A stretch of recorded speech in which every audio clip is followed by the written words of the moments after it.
आप देख रहे हैं अपना बिहार और आपके साथ मैं हूं विवेक। और इस वक्त एक पटना से बड़ी खबर आ रही है। पहली बारिश में गंगा पाथवे धंसा है। लीकेज की वजह से गंगा पाथवे के धंसने की खबर है। 6 दिन पहले ही उद्घाटन हुआ था और गंगा पाथवे की अब मरम्मती चल रही है। बताया जा रहा है कि लीकेज थी और लीकेज की वजह से यह परेशानी सामने आई है। तो फिलहाल ये गंगा पाथवे, जहां रोजाना ऐसी खबर चल रही थी कि यहां पर लोगों का जमावड़ा होता है, लोग सुकून के पल बिताने आते हैं, लेकिन मात्र 6 दिन हुए उद्घाटन के और आज लीकेज की समस्या आ गई। हालांकि ये मरम्मती का काम चल रहा है। ये जो तस्वीरें आप देख पा रहे हैं और हमारे सहयोगी रजनीश कुमार, जिनके कैमरे से, उनकी मदद से ये तस्वीरें आप देख पा रहे हैं। क्यों हुआ ये? पहली ही बारिश में कैसे एक गंगा पाथवे धंस गया, कहां से लीकेज हुई, कहां से चूक हुई, इन सभी सवालों को लेकर रजनीश की ये रिपोर्ट देखनी जरूरी है। मॉनसून की पहली बारिश में ही जेपी गंगा पथ का पाथवे धंस गया है, जिसके बाद कहीं ना कहीं हंगामा खड़ा हो गया है। जो अधिकारी हैं बीएसआरडीसी के या फिर जो ठेकेदार हैं, इंजीनियर हैं, सभी यहां पर पहुंच गए हैं। इस वक्त आपको हम तस्वीर जरा दिखा दें कि देखिए ठीक सेंटर पॉइंट जो दीघा है, यहां से आप गांधी मैदान तरफ जा सकते हैं, एएन सिन्हा इंस्टीट्यूट, पीएमसीएस, तो इधर आप अटल पथ दाहिनी तरफ जा सकते हैं। और यहीं पर भीड़ लगती है, लोग शाम के समय यहां पर जुटते हैं क्योंकि मुंबई जैसा फील करते हैं मैरीन ड्राइव का। लेकिन जैसे ही ये पाथवे धंसा है, उसके बाद कहीं ना कहीं इसे बैरिकेड कर दिया गया है। अब ये रास्ता फिलहाल बंद कर दिया गया है जब तक इसकी मरम्मती नहीं हो जाए। तो बीएसआरडीसी के सीजीएम हमारे साथ हैं संजय कुमार, जो खुद पहुंचे हैं, अधिकारियों की टीम यहां मौजूद है। सर, क्या लग रहा है कि अचानक ये हमने पूरा रोड का इंक्वायरी किया है। ये करीब करीब जो 7.5 किलोमीटर रोड है, उसमें ये एक छोटा सा एरिया, मेरे ख्याल से ये वॉकवे आपका करीब करीब 6 किलोमीटर का वॉकवे है। और आप ये देख रहे हैं करीब करीब 15-20 फीट में, 20 फीट बाई 2 फीट, मतलब मोटा मोटी 40 स्क्वायर फीट में है। मतलब 40 स्क्वायर फीट मतलब 4 स्क्वायर मीटर। और ये हमारा 3000 स्क्वायर मीटर का पाथवे बनना है। इसमें केवल ये 4 स्क्वायर मीटर का डिस्टर्ब हुआ है। ये धंसा नहीं है। वो भी ये दिस इज फुटपाथ, ये पैदल चलने वाला है। इसकी बनावट वैसी नहीं होती है जैसे कि रोड चलने के लिए होती है। उसमें सिलेक्टेड सॉइल है, जीएसबी है, WMM है, DPMPC सब किया। लेकिन लोग सवाल उठा रहे हैं कि जिस तरह से यहाँ पर ढलाई किया गया है, बालू सीमेंट, नहीं, उसमें गड़बड़ी नहीं है। ये जो ऐसा पॉइंट है जिसमें आप ये देख रहे हैं, रोड का पूरा रोटरी है। ये रोटरी का पानी कलेक्ट होके एक ह्यूम पाइप के थ्रू आता है। ये अभी जस्ट चूंकि कलेक्ट हुआ है, तो ह्यूम पाइप के अंदर हो सकता है कुछ मटेरियल रह गया होगा, सफाई नहीं हो पाई होगी अभी नए में। कब तक इसे आप दुरुस्त करेंगे? नहीं, दुरुस्त तो हो गया है। वो होम पाइप को अब साफ कर दिया गया है।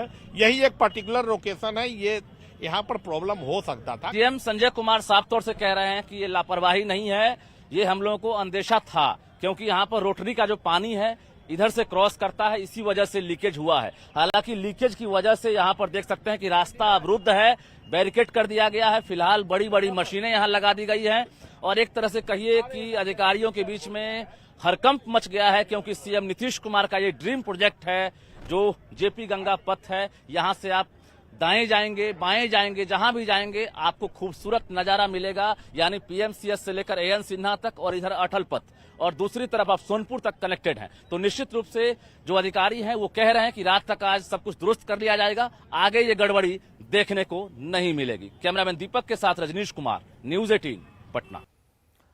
चलिए खबरों में आगे बढ़ते हैं। 5 दिनों का मानसून सत्र और इसका शोर शराबे में खत्म हो गया। अग्निपथ की आंच पर विपक्ष रोटी सेकता रहा, जनता के मुद्दे गौण हो गए। लेकिन अंतिम दिन भूमि सुधार एवं राजस्व विभाग की ओर से एक बड़ा ऐलान किया गया। क्या है वो बड़ा ऐलान, इस रिपोर्ट के जरिए जानिए। स्थान पर जाए, आपकी सारी बातें सुनी जाएगी। स्थान पर जाया जाए। माननीय सदस्य आग्रह के अपने अपने स्थान पर जाएं।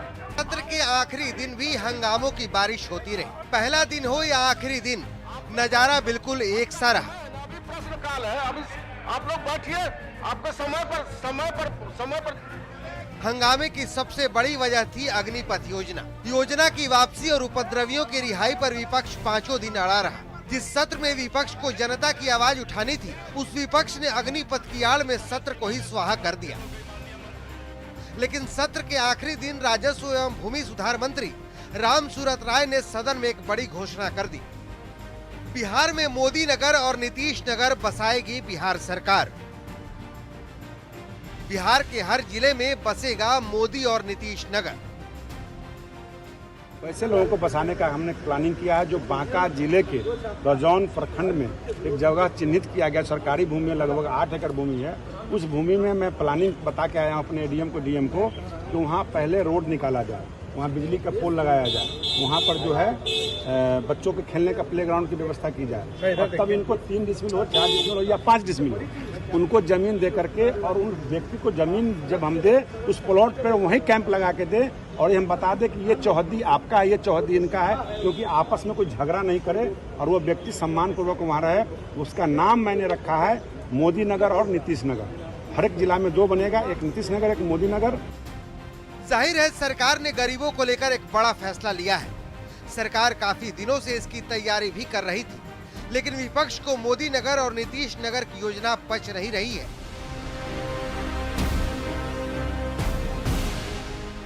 पहले भी एमपी लोग का नगर मिला था, जिला में मिला था ना, गांव बसाने के लिए, उसमें सारा सुविधा देने के लिए। तो क्या हुआ, कहीं हुआ है? हम सही तरह वो भी नगर बसाने का काम अगले 3 महीने में शुरू कर दिया जाएगा। इस योजना की शुरुआत बांका जिले से होगी। पूरे राज्य में गरीबों को सरकार की तरफ से जमीन बांटी जाएगी और प्रधानमंत्री नरेंद्र मोदी मकान आवास योजना के तहत पैसा दिया जाएगा, जिसके बाद आवंटित की गई जमीन पर घर बनवाया जाएगा। पटना से न्यूज 18 के लिए आनंद अमृतराज और शैलेंद्र कुमार के साथ अमित कुमार की रिपोर्ट। और भागलपुर से बड़ी खबर आ रही है, मिड डे मील खाने से 50 बच्चे बीमार पड़ गए हैं। यह खबर भागलपुर से है, जहां मिड डे मील खाने से 50 बच्चे बीमार पड़े हैं। झल्लूदास टोला स्कूल के ये सभी छात्र हैं और रंगरा में झल्लूदास टोला स्कूल है और इलाज के लिए इन्हें अस्पताल में भर्ती कराया गया है। मिड डे मील खाने से बताया जा रहा है कि 50 बच्चे बीमार पड़ गए। आशीष रंजन से हम जानेंगे, हमारे सहयोगी जुड़ चुके हैं। आशीष, क्या अभी फिलहाल चल रहा, अपडेट क्या है? जी 50 बच्चे लगभग जो है दिन में जो है मिड डे मील में खिचड़ी बना था, उसको बच्चों ने खाया था। उसके बाद से बच्चों गैस और पेट में दर्द की शिकायत लगातार बढ़ती गई, जिसके बाद वहां के प्रिंसिपल ने तत्काल जो है पीएचसी को इसकी सूचना दी और बच्चों को रंगरा पीएचसी में भर्ती कराया गया था। अभी जो डॉक्टर से बात हुई है, सभी बच्चे खतरे से बाहर बताए जा रहे हैं। कुछ बच्चे जो है, लगभग 15 बच्चों को जो है नौगछिया के अनुमंडल अस्पताल ले जाया जा रहा है, वहां उनका चलिए, बहुत बहुत शुक्रिया तमाम जानकारियों के लिए। बिहार में मानसून के बढ़ते असर के चलते कई नदियां उफान पर हैं और खतरे के निशान से ऊपर बह रही हैं, और ऐसे में सबसे ज्यादा परेशानी है निचले इलाकों में रहने वाले ग्रामीणों को। कई जगह सड़क संपर्क भंग हो गया है, कहीं प्रशासन आनन फानन में तटबंधों की मरम्मती में जुटा है।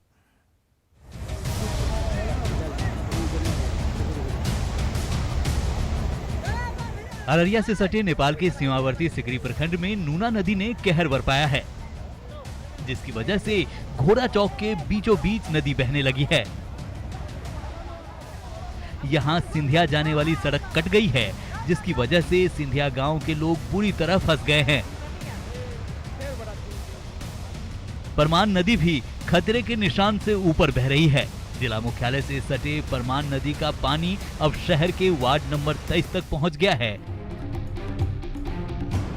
2 दिनों की भारी बारिश से मान, बकरा, नूना, रतवा, घाघी, सुरसर नदियों का पानी बढ़ जाने से बाढ़ जैसे हालात बन गए हैं।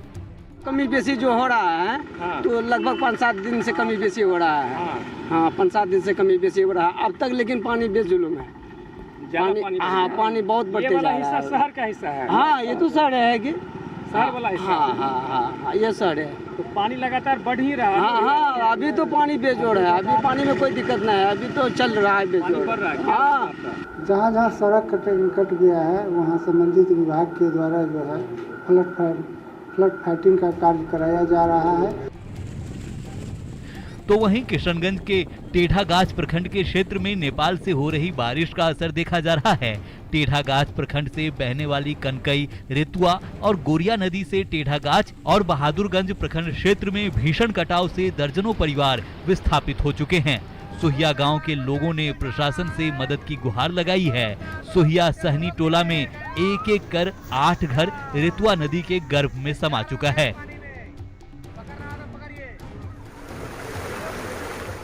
जबकि लखीसराय में भी मानसून के सक्रिय होते ही गंगा समेत सहायक नदियां उफान पर है। इससे बाढ़ की आशंका कई जिलों में गहरा गई है। हालांकि बाढ़ को लेकर जिला प्रशासन ने भी तैयारी शुरू कर दी है। सूर्यगढ़ा प्रखंड के निस्ता गांव से लेकर रसूलपुर तक करीब 16 किलोमीटर तक किउल नदी पर बांध मरम्मती का काम शुरू कर दिया गया है। टेंडर है वो सारा हम लोगों ने फाइनल कर लिया है, तो एक तरीके से वो मानसून के तुरंत बाद वो भी प्रक्रिया हमारी बाढ़ की, तो जो भी सामान हम लोगों को राशन का, जो सूखा राशन या सूखा खाद्यान्न जो वितरण करते हैं उनका टेंडर, प्लस जो लोगों को आश्रय स्थल पर जब हम लोग रखते हैं तो उनके यहाँ जो सामान की आवश्यकता होती है उसका वो सारा है। पशु चारा हम लोगों ने सब कुछ कर लिया है। मौसम विभाग ने बिहार में अगले 72 घंटे के लिए अलर्ट जारी किया है। तेज हवा, गरज, वज्रपात के साथ भारी बारिश की चेतावनी जारी की गई है। बिहार के सभी 38 जिलों के लिए अलर्ट जारी किया गया है।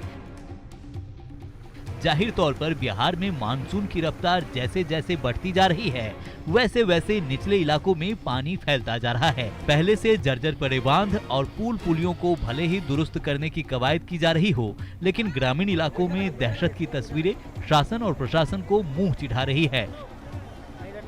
Bureau report, news 18।